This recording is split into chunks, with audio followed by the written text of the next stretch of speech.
You know, I visited Iran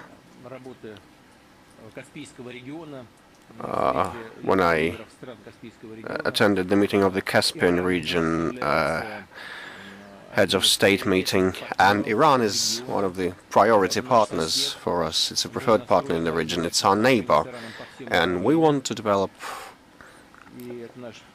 an all-round relationship with Iran. It's our principled choice.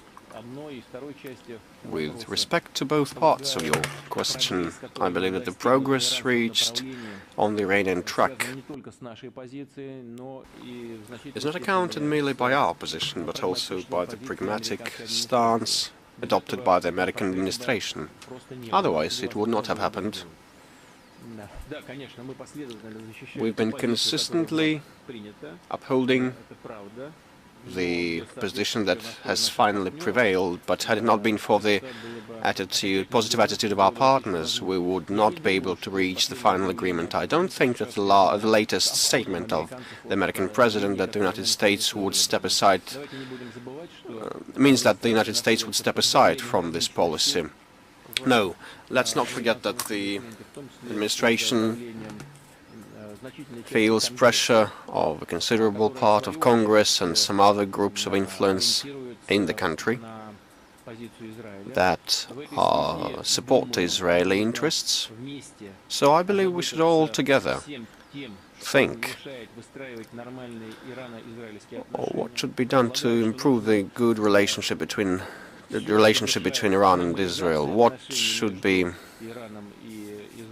done to normalize the relations between these two countries?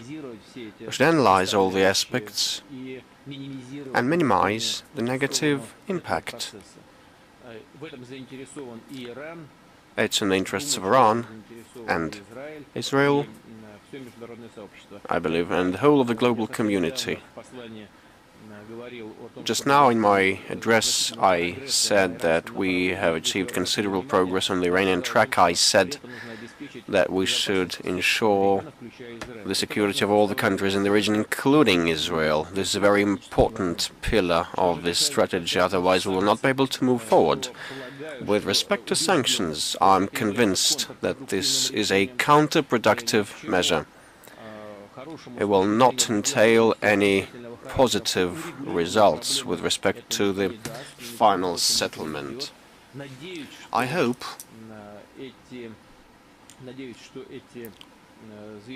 that these statements will not obstruct us from moving on the track of finally resolving the Iranian issue. And once again, let me state that the Iranian people should have a chance to develop their high-tech sector, including in the peaceful nuclear sphere.